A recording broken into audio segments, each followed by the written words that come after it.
everyone. Good morning, afternoon, evening, whatever time of day you are tuning in. Welcome back to the Lochknits knitting podcast. My name is Haley.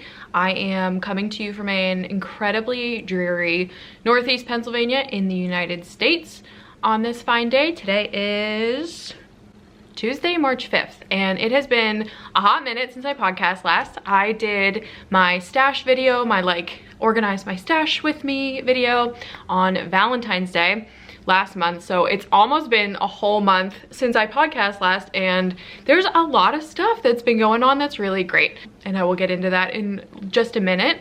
I do want to just take a moment to appreciate and thank all you guys for all of your sweet stories that you told me about your stash.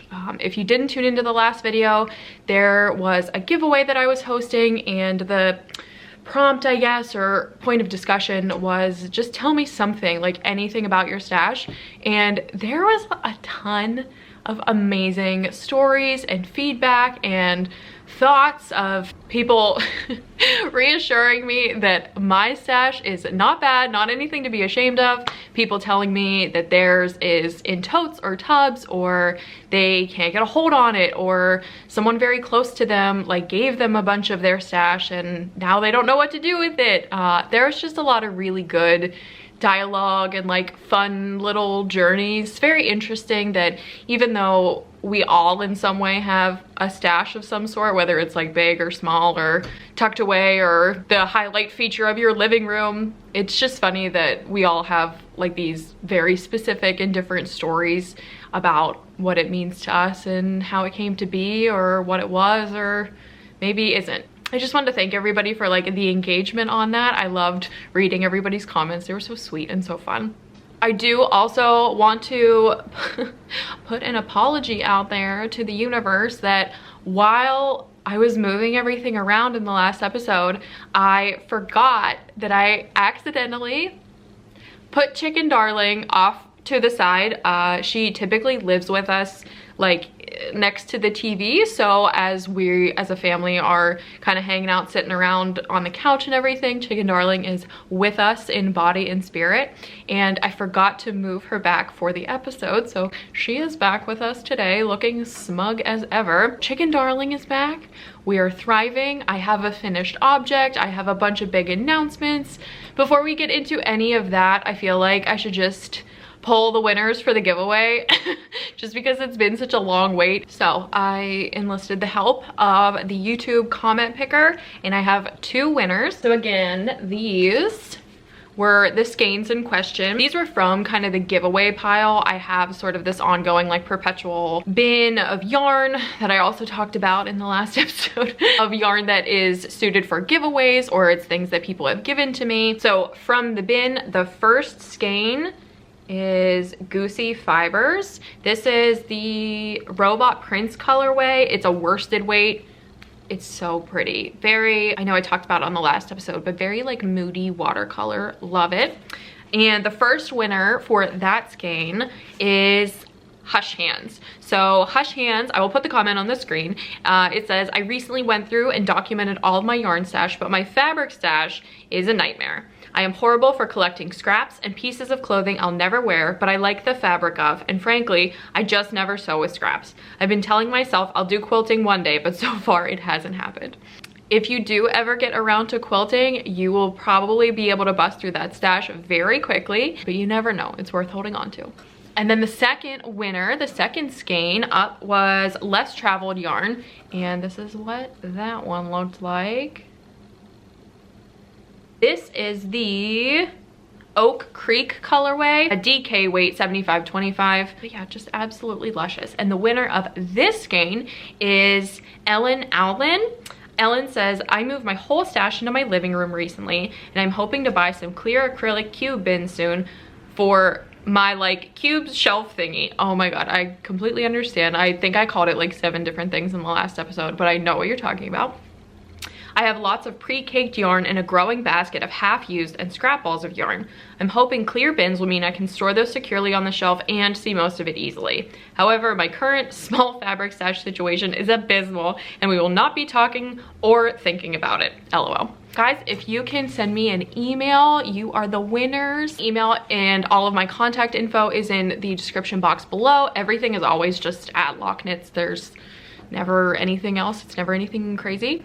If you send me an email with your preferred mailing address and how I should address the package, please do that. I will give this probably a week. So if I haven't heard from you guys by the 12th, I will just pull these for the next episode again. Everybody's always really great about saying like, yeah, I won. So send me an email. These will be on their way to you as soon as you do that. So I have a finished object. I am wearing it. I will insert, before I even like start talking about it, I did a little doodly-doo sort of walk around in front of my chair before I started filming, just to show you like the fit and how it goes and everything. It is cute. I love it. This is a huge FO win for me. So I have actually knit the DRK everyday sweater, which is what I just finished. I've knit this in the past, and the yarn choice in the past was a failure. I actually have recently just been making more of an effort to clean out my wardrobe and the things that I have and the things that I don't touch and don't wear. And my DRK everyday sweater did not make the cut in terms of things that are surviving. So it is on its way to the donation bin. That was 100% like the yarn choice. And I did have a brief stint with that specific sweater that I knit previously where it was fine and it was good, and I did get a little bit of wear out of it. And I really liked having the plain round yoke, just solid black sweater in my wardrobe. That was really nice. I did not like the way that the yarn held up. This was even, when did I knit that? Like 3 years ago, 2 years ago or something. And it's crazy how much knowledge and experience I've gained as it relates to like garment knitting specifically. And now I would look at the yarn that I had used and just by like the look and touch and feel and everything know like, oh my God, this is not appropriate for like a sweater or something that's gonna get a lot of wear. I remember the yarn was from Rhinebeck, and it was from like that weird booth kind of like up the hill across from where you get the apple cider donuts, and everything is like very vague. It's not like a brand of yarn. They're like packaged weird. I don't know how to describe it. There's nothing wrong with the yarn, but it's definitely not like garment quality, and I know that now. And the yarn was very soft. It was very cheap. And it was just solid black. They had a bunch of it, and I was like, oh, I could get a sweater's quantity for like 20 bucks. And plot twist, it didn't hold up, and now it is out of my life. But all that to say, I've knit it in the past. I'm gonna get very close to the camera and talk to you a little bit about the yarn. You can see there is marling action happening here. It's so good. So the yarn that I used for this rendition of the DRK everyday sweater was Saltburn Woolen's Mojave yarn, which is a cotton linen blend. And then I held it with a strand of charcoal gray, sort of black, lace weight merino by Heibu Textiles. That's it. Fine merino, lace weight, that was like on a cone. I had gotten that yarn from Yarns by Design back in Pittsburgh many years ago at a sidewalk sale, and it was very cheap, and it was black yarn. So I just bought it with like no intentions of doing anything specific with it. And of course, as you saw in the last episode when I was organizing my stash, my stupid cone yarn is like killing my vibe in terms of, I can see it over there staring at me, killing my vibe in terms of like how my yarn sits on the shelf and everything. So it's been in the back of my mind, like, you have to use that, you have to use that. And I really liked the base of the Mojave yarn and the fiber content. It felt nice. It like wasn't strenuous to like work with or anything. I love a linen cotton blend. Like, I am so into the summer, quote unquote, summer yarns, plant fibers, things like that. But the color was just a little, ever so slightly too not black for me. I don't know how to describe that, but I just wanted to like tone it down just a hair. I love it. I love the way that the like stormy kind of like blurple periwinkle gray cloud look of it turned out. I have clearly been sewing. This is how you know I got a lot of wear out of this sweater so far, is because I'm covered in like little sewing glitter. This yarn is a success. The finished garment is awesome. I really like how the shape has held up as I've been wearing it. I've gotten very particular, I would say, like as I've gotten older, about how my sweaters like lay at the neckline, and this was definitely a concern that I was thinking about as I was knitting this, because of the, you know, the implied like drapiness of linen cotton yarn together. I really just didn't want it to be like down here, you know. I wanted it to be like a nice fitted crew neck sweater. I am having just a brief intermission here while I'm like going blah, blah, blah about the sweater. I got this gorgeous mug from Sock. It's my little gourd boy, just so beautiful. I love like white pumpkins. I think they are so beautiful and like strange looking. It reminds me of Bunnicula, which was one of my favorite books as a child. Go figure. And I just love a little white gourd. They're so cute. Sock got this. This was like locally made and it's just beautiful. I just wanted to give it like a couple seconds in the sun here. So anyway, I think I've said everything that I want to say about this sweater. I do want to put it out there, like, because I have whatever number of episodes out in the universe. I've knitted a fair few like sweaters and talked about it on the podcast, but just so you guys know, like for context with me personally and like how I knit things, I will essentially like get the numbers for the cast on. If there's any sort of like decorative like color work motif, I will show you in my WIP section something I have going on there with like color work situation. And then pretty much after I'm done with the split for the sleeves, like I just go rogue. Like I don't really need a pattern. I'm kind of at the point in my knitting journey where like I know that most sweaters are not like cut or fit in a way that like works for me, which makes total sense because designers tend to design for themselves, and that's great and that's awesome, but like I just simply don't really need a pattern after the split. So I basically just figure out the sleeves, figure out the length. I do a lot of like try-ons and everything. I've been on like a split hem kick. Oh, that I will show you. This is worth making a separate mention for. I have been doing this split hem business, and I tell you what, I'm a fan. I'm a huge fan. I love the split hem. I like how the split hem lays. I guess I should say it like this. So I like how I can wear pants or a skirt, and the split hem doesn't make the sweater kind of like cut in or cut straight down. It's very accommodating for layers. I will say, like, if you have never done a split hem and it seems like a lot of extra work, it's not. It's absolutely not. It's totally worth like taking the time to just like think about how it works for you. Like I don't follow a tutorial or anything for a split hem. I literally just divide the stitches in half and only work like one side at a time. I slip the first stitch of every row. Like there's a couple different like nuanced sort of like techniques that you can do when you're working on a split hem, but honestly, like I love it. I like that when I do a split hem, I will make the front ribbing portion shorter and the back a little longer. Makes it very easy to pick up a sweater and like know where the front and the back is.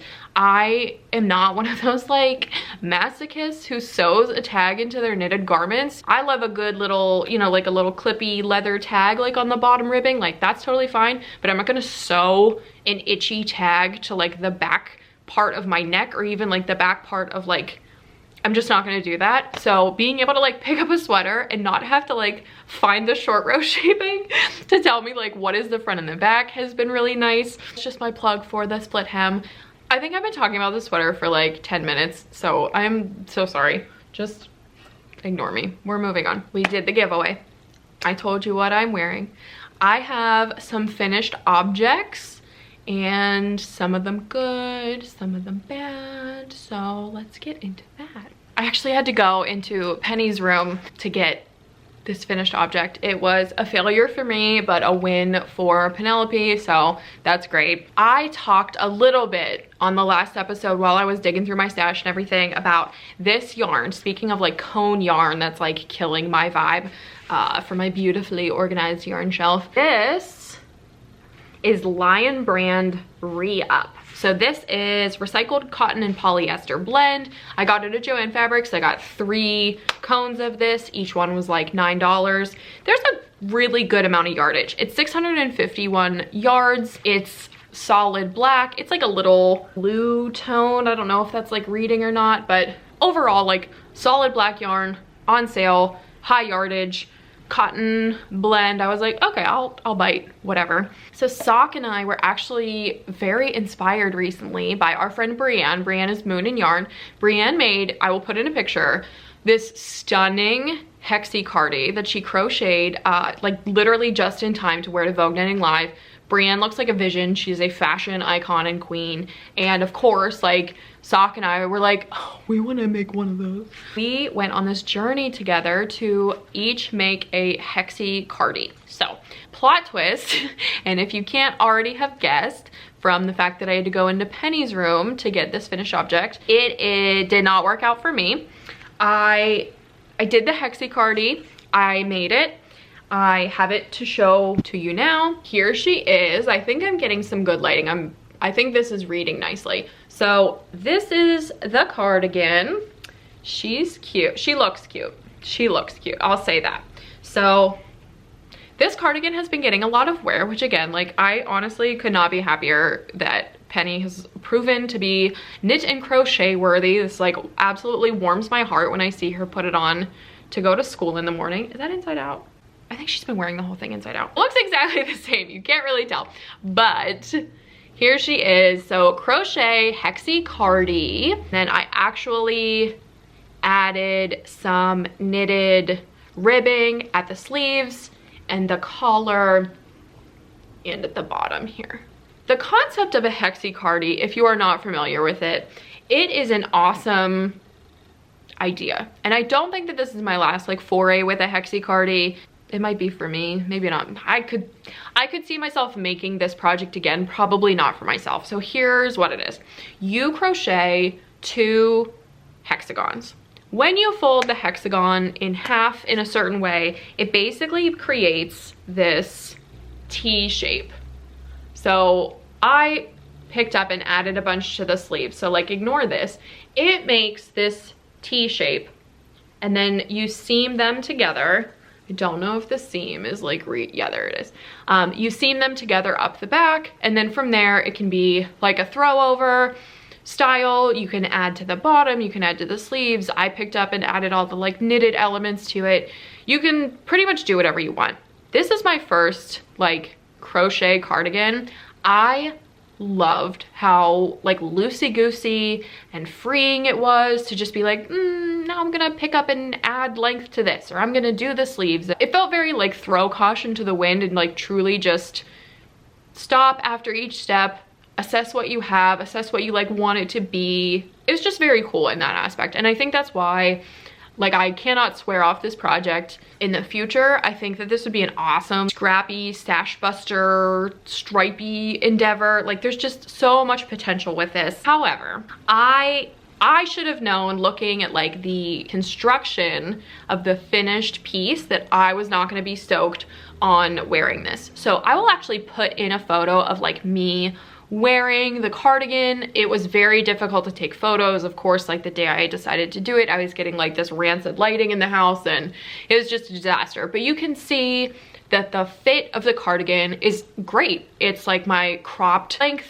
situation that I like. The sleeves fit great. It is just kind of like an open sort of cardigan. That's what I wanted, is like a throw over full length sleeve and crop to like my preferred length, whatever. So all of those elements were great. What I did not consider is that this basically, don't come for me if you like disagree with this. This is my interpretation of this. This is basically like a drop shoulder cardigan. You can see here, there's a lot happening right here, like right up in the armpit. Because of the construction of this, basically the only way to avoid that and still kind of stay true to like the Hexi construction of it all is to just make the whole, like make it bigger. Now I know that you can stop and kind of deviate and add just to one side of the hexagon to like increase shape in only one direction. There's many things that you can do. However, I cannot stand, like for me personally, like I hate drop shoulder anything. It is not flattering on me. It does not feel good. The fabric in armpit thing is like the fastest way for me to never want to wear a garment, like ever. It totally prevents me from wanting to like grab or reach for it, and I just didn't think about it. I was so blindsided by the opportunity to like have this fun fly by the seat of your pants project. Sock and I were doing it together. It was like really cute. Overall, the construction and like the cut fit of the sweater is just simply not for me, which I should have known. I am a round yoke lady. I've never felt better than, you know, than I do in a round yoke.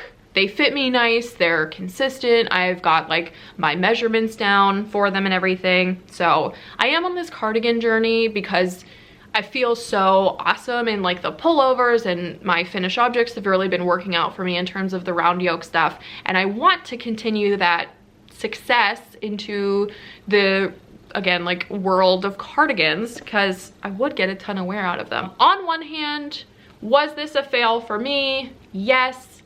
Was it a win for Penny? Yes. Penny is Nate's daughter. It was very surprising that when I said, hey, do you want, like I just handed it to her and I was like, do you want this? It's just like a cardigan. You wear those cutie like oversized ones all the time. And she was like, yeah. And a few days later, I saw her wear it to school. And you know how, like if you have children or you're like around children, you know that you can't tell them or bring it up or like address it at all. So if I said, Penny, how's that cardigan working out? Total, like, don't do that. She'll never pick it up ever again. So I just kind of like let it go. And I was like, you know what? It's cotton yarn. If she hates it and she, you know, throws it in the washing machine a bunch and it like gets torn up, and I don't care, you know. She wore it to school. She wore it. She left for the weekend, and she took it with her over the weekend. And just this morning, totally unprompted, for no reason at all, she said, I love that sweater you did it. And I was like, thank you. That's my take on the Hexi cardi. I have a quilting finished object. I actually have multiple quilting finished objects, but they are for some babies that aren't born yet, and I don't know who watches the podcast, so we're gonna hold off on that. But I do have a finished quilt that is really like scrappy and ugly, and it's going to Henry. Henry is my little nephew. He is 4. He's a honey. Here, let me back up quick. Here is this finished quilt. Again, very patchworky. I think that, no, I'm certain this was the first border I ever put on a quilt. And if you have a watchful eye, you may have seen this on my Instagram story many months ago. So this was a quilt that I started back in December, I think, or maybe even November. It was a while ago, all things considered. I started this quilt with the intention of doing some stash busting, scrap busting. Not too many plans for it, but I did know that it was going to go to a very small person in my life. And I just had this quilt top laying around, and I was talking to Lisa, who is the owner of Thimbleberry Yarns. I will put a little link up here in the ether for the interview that we did together. And we did like a little tour of Thimbleberry. The cats are fighting.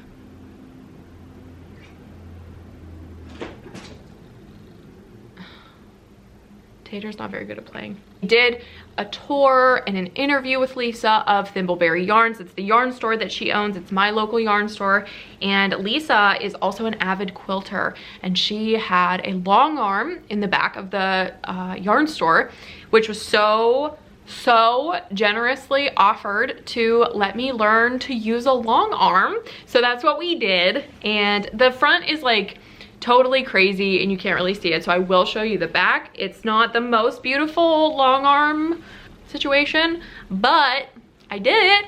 It was a very fun like first experiment. I just did this like big fat meandering sort of like blah blah, and I love it. The whole experience of like using a long arm and just doing the free motion like meandering stitch just is so like soothing and rhythmic and like intuitive. It's just so fun. We got halfway through this and then she claims it wasn't my fault. I'm not so sure. I think I might have broken the machine. The timing just stopped. It like became misaligned, or however like the expression goes. So we actually had to stop halfway through and I wasn't able to finish it on the long arm. So actually, funny enough, at some point you can see where we stopped about halfway through, and then I just brought it back home and I finished quilting it. Obviously like I couldn't do that huge meandering stitch on my like crappy brother sewing machine. So I ended up just doing some like patchy like line stuff here just to get it finished and get it like quilted down and everything. But this just ended up being like a crazy fun quilt. Again, it's like one of those ones that you take to the park, like take it with you in the car. Like it's meant to be like loved and used and everything, and I know it will be.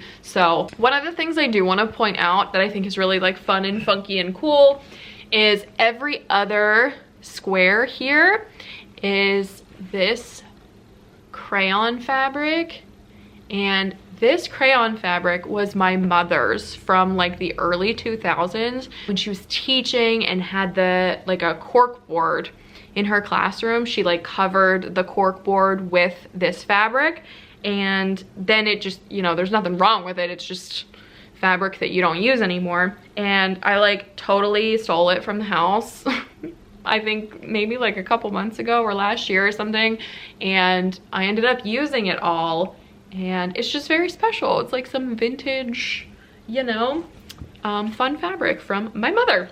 This is that. It just looks so cute. I love patchwork quilts. I love them so much. I like when they don't match. I like when they're ugly. It just makes me so happy. So that's another finished object. Let's talk about WIPs. I have a really exciting WIP. Also, does anyone remember when I said I don't want to make garments for a while? Well, I'm very sick in the head and I cast on another garment. What happened with this yarn? I actually bought this specific yarn with intentions of making a cardigan with it. So this is Plymouth Homestead yarn. I actually also got this from Thimbleberry. This is, it's like an Aran weight. What is the fiber content? What? Oh, it's just 100% wool. It is squishy, not scratchy, not too slippery though. It definitely like feels woolly. I will show it to you now. It is awesome. Like I love this yarn, and I've only used it for a short time. So here are my colors I'm using. So you can see that it has like a nice like lofty squidgy spin. There's some like woolly action. You can see like the little, not halo, but kind of off of these skeins. They're, oh, in my mouth. They're so cute. I love these colors together. They're like soft moody, and that's what I mean by like a cute yarn color. Is I wanted a sweater that kind of read as like gray, but not solid gray. I had just finished making this sweater and it felt very gray like by the end of it. And I wanted something toned down, not solid black. I bought this yarn to make the hands cardigan. I will put a picture of the hands cardigan up here so you can see it. I worked on this for 3 hours and hated it. It's a free pattern. I'm pretty sure it came out during the pandemic. There's a lot of intarsia. I am not an intarsia girl. Like I just simply am not, and that's okay. I should have known better, but I didn't. And after 3 hours and I had like a million skeins of yarn and like little bobbins around me, I was like, I hate this so bad. So I said, I'm not doing this anymore.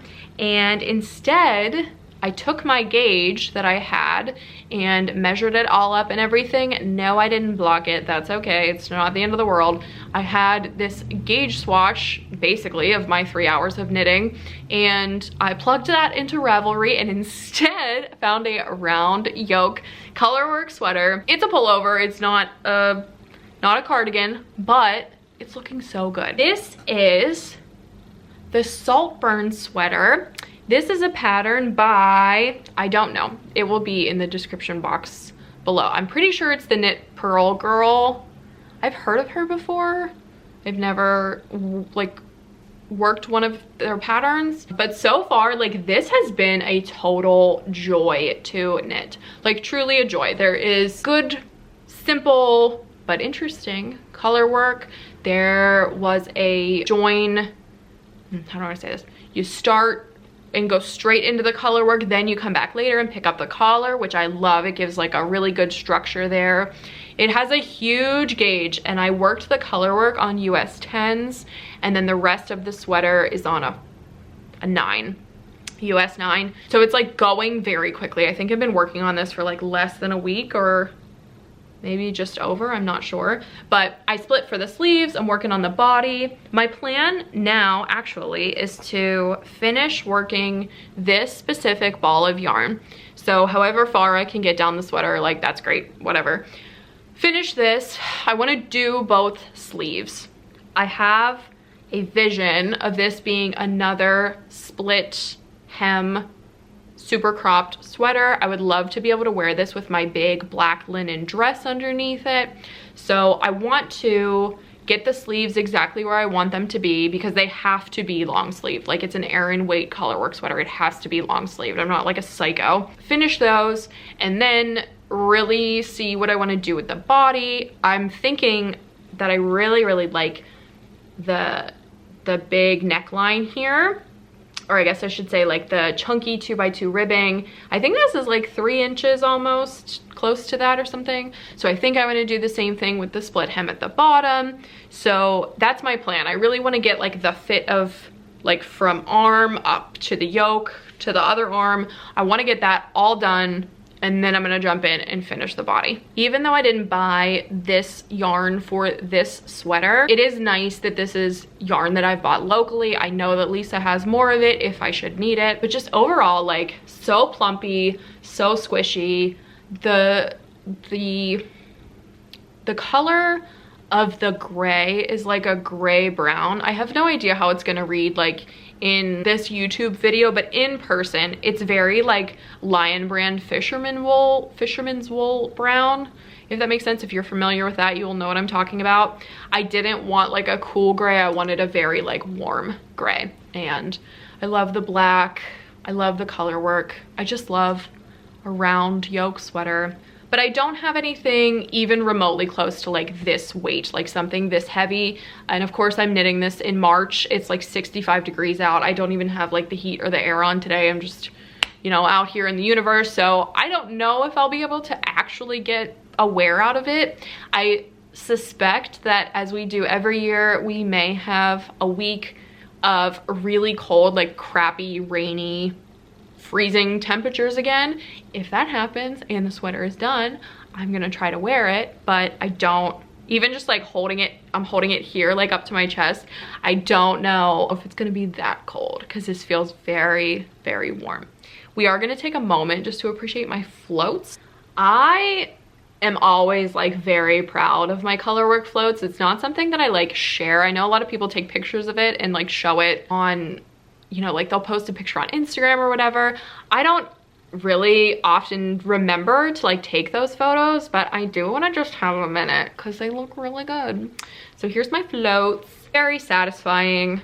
I showed this to Sock yesterday and she gave me like the total thumbs up and was like, this sweater is awesome. And I said, thank you. But she's like the wool queen, so that means a lot. But yeah. So this is the Saltburn sweater. I look like a floating head. This is a Saltburn sweater. I'm very certain it's by the Knit Pearl Girl. The pattern, very well written. It's a little, there's a little too much exposition in my mind. The pattern I think is like 16 pages, which is kind of gnarly, but I will say if you are a beginner knitter or you want to try to tackle color work, this could be a good option for a first color work sweater because there is so much information. It's like, for me, again, like I am the person that we go rogue after the, like at this point, like I have not referenced the pattern, and I probably won't reference the pattern again until I need like the to double check like my sleeve count for the stitches around the sleeves or whatever, as someone who just kind of navigates all around the pattern to like get the information that I need from it and then kind of jump out. It's a little like, there's so much info there, but I do think actually the more I think about it, I could confidently recommend this as like a first color work sweater. This is like, just goes to show how little I actually like read knitting patterns or any of the descriptions or anything of a knitting pattern. I have no idea if this is in reference to that movie. Have you guys watched Saltburn? I think it's on Amazon. Oh my God. It's like, I watch a lot of weird movies. Like I watch a lot of very weird movies, and I'll sit down and watch anything that's like popular or like people are chatting about it. I'm like, okay, like I'll bite. What am I doing for 2 hours? That movie is bizarre. Like very, very weird. That was the first thing Nate asked when I showed him the pattern. He said, Saltburn? Is that about that weird movie we're watching upstairs? And I was like, I don't know, I'm not sure. Okay, we're getting there. We are moving and shaking. Last thing that I want to talk about before I get into like, I have like a bunch of like talky admin sort of stuff. I got something so exciting in the mail. This is how you can tell that I really, really have not had time to podcast. I have wanted to open this package for like the past 3 weeks since it arrived at my house. It was just a few days after my last episode. Row One Yarns reached out to me for the Carnival of Color. I want to make sure I'm saying this right. Row One Yarn. I remember seeing Row One Yarn many years ago on the Grocery Girls, and if you've been like in the knitting podcast verse, you know that they used to talk about Row One a lot. I haven't been able to like sit through the 3-hour crazy episodes lately, so I don't know if it's like something they're still doing, but Laura from Row One reached out to me and asked if I wanted to talk a little bit about the Carnival of Color Club. I was right. She said, I love that you love minis, so I'd like to gift you a kit to keep or give away. I'm keeping this, absolutely. Send me your address and I will get a recent kit off to you right away. So I am so excited to open this. Ah, this is so cute. I feel like I've really made it in the podcast universe when Row One Yarn reached out to me. Let me read you this. Hi Haley, as promised, here's a Row One Yarn Carnival of Color kit that I'm so happy to gift you. The dyer for this one is Nitty Gritty Fiber Arts. I have to look them up. The Carnival of Color Club from Row One Yarn is a monthly subscription that I started over 7 years ago because there are so many beautiful indie dyers out there and it's almost impossible to try them all or even see them in person. Totally agree with that. I thought this was a great way to introduce yarnies to new dyers and shed a much deserved spotlight on these talented artists. The dyers are a mystery each month, so that kind of adds to the fun. Each kit comes with 10 10-gram minis, and for those who order 2 kits per month, they get a different colorway by the same dyer in each kit, so that's 20 different colorways. It's always fingering weight yarn. It's usually 75-25 or 80-20 merino nylon, so for those sock knitters, it's a no-brainer, but sometimes 100% merino or an MCN will sneak in. All the minis are pre-wound and labeled with the dyer and the colorway name. I have an ongoing coupon code, HELLO20, for 20% off the first month. Thank you, Laura. Laura, so sweet. Ooh. Row One Yarn. It's like a little separate pouch. Oh my God. A little Godiva chocolate piece. Stop, there's a stitch marker. Ah! This is so stinking cute. Oh my God, I love that. Love that, love that. Oh. Nitty Gritty Fiber Arts. Oh, so they sent a list of the colorway names from Nitty Gritty Fiber Arts, and this is the Champagne Powder Select, which is a 75% superwash, fine superwash merino wool, and 25% recycled nylon fingering weight yarn. This is rad. Daniel Mies, or Miza, is the talented dyer and artist behind Nitty Gritty Fiber Arts. He donates a hand-knit baby hat to NICUs across the country for every 5 skeins of yarn sold. That is so Awesome. Daniel dyes his yarn in his home studio in Rio Rancho, New Mexico. Now, let me get into the actual yarn. Stop. Look how gorgeous these are. Oh my God. This is beautiful. This is beautiful. This would look so nice. This is like the most Haley thing I'm ever gonna say. This would look so nice held with like a black yarn between all of it. This has like big sunset energy. Oh my God, I wanna feel this yarn too. It's like very smooth to the touch. You know how sometimes the twist on sock yarn can be, it looks like rope, like you can see the individual plies. This is not that. This is luscious. Oh my God. These are beautiful. Oh my God. I am going to compulsively like lay these out later and like organize them by color and stuff. This is so cool. So this is 100 grams of yarn. Each one of these is a 10-gram mini. Maybe this could be like a stripy shawl or something. I've also been talking about making leg warmers. These could be really cool. I will put links to Row 1 Yarn, so to Nitty Gritty Fiber Arts, like their Instagram for the yarn dyeing business as well. This is so fun. These are gorgeous. Thank you so much, Laura. Oh, I just love these. That was some seriously delightful happy mail. That has been sitting back here, like I said, for 3 weeks, and it's been absolutely killing me to not open it, but I needed to like open it on the podcast to make it legit.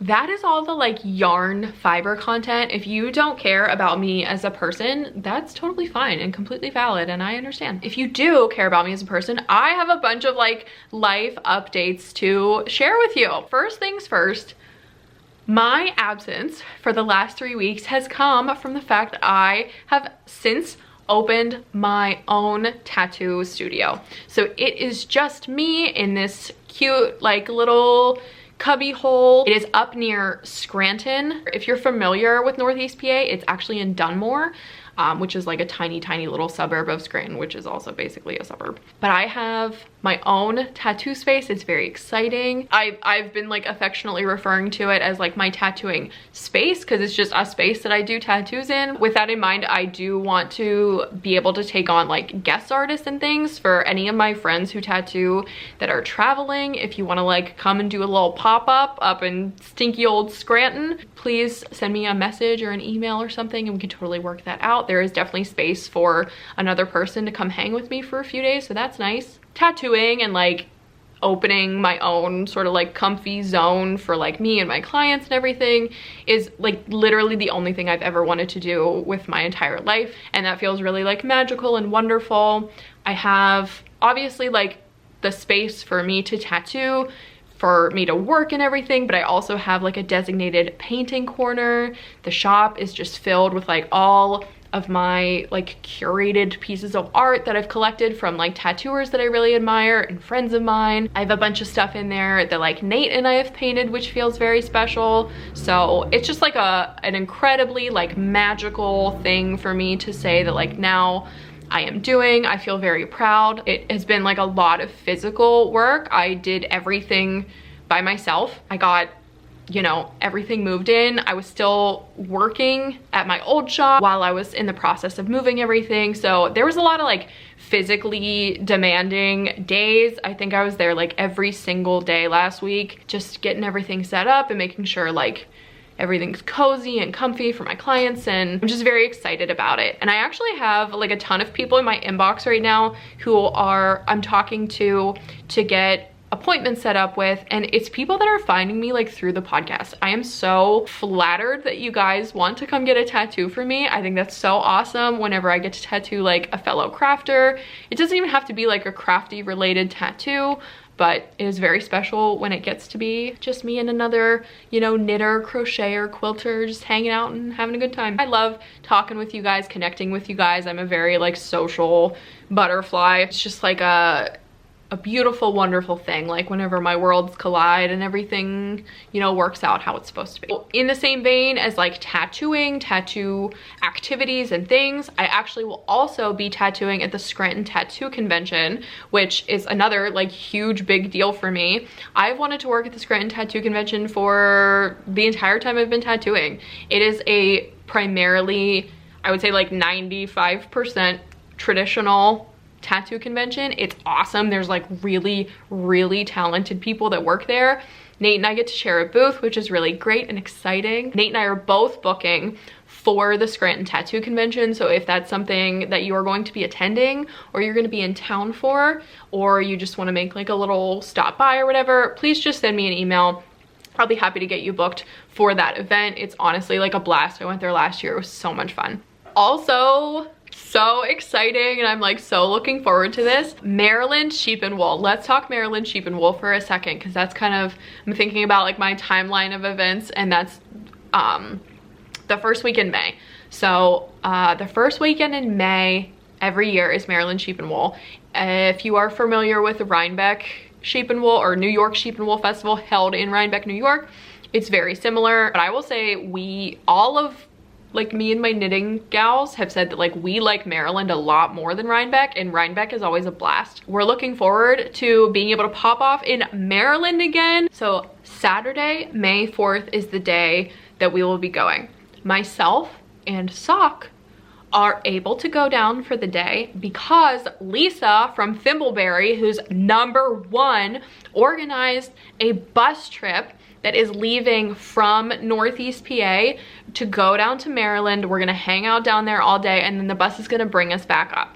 If you are from the area, or if you just want to take the stress of like getting down there and everything out of the equation, Lisa is still selling tickets on her website, and I believe in person. If you want to join us on the bus trip, it is like once the seats are gone, they are gone, but I will put a direct link to the Thimbleberry website down below. There are still tickets on sale right now. It's $80. That covers like transportation and everything. Everybody who's attending is gonna get a little swag bag, which is super cute. And I don't know about like you guys, but if you've gone on these long trips together, like with your yarn friends, or even by yourself, like having to drive and not be able to like really engage and like hang out with your pals and everything, being like the designated driver on these things like kind of sucks.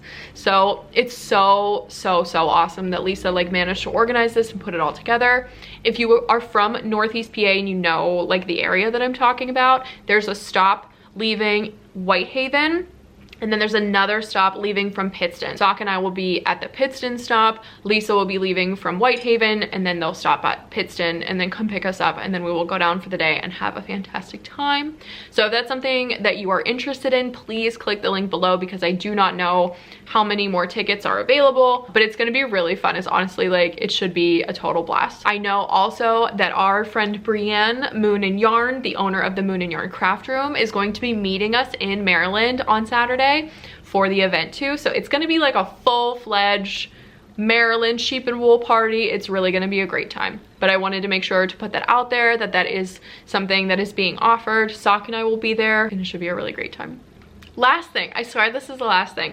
I will also put a link down below. I was recently interviewed for the Tattoo Consciousness podcast. I know there's a bunch of people who watch this podcast specifically that are obviously like interested in tattoos, interested in like the tattooing industry. And I was interviewed by Ava Brady, who runs the Tattoo Consciousness podcast. And it was just a really great time. We had like a nice little chat about tattooing, the industry, things like that. I'm obviously a professional like a blabber. So doing another podcast episode was really fun for me to pivot away a little bit from like the yarn and craft discussion and move more into like tattooing and everything. So that link will be below. I think I'm out of things to say and things to talk about. I'm pretty sure I covered everything. This whole past month has been like a complete whirlwind. I can't wait to just be settled in now, and like work is good. We got like a couple plans to travel. We're doing events, things like that. Time between like springtime to the late fall months, like the end of November and everything, is very like travel heavy for like Nate and I. Always interested in doing all these like fiber festivals and things too. So thanks for letting me gab on. If you've made it this far, I mean, God bless you. But I will see you on whenever the next episode is. Hopefully it won't be like a month from now. Thanks for hanging in there. I will see you next time. Bye.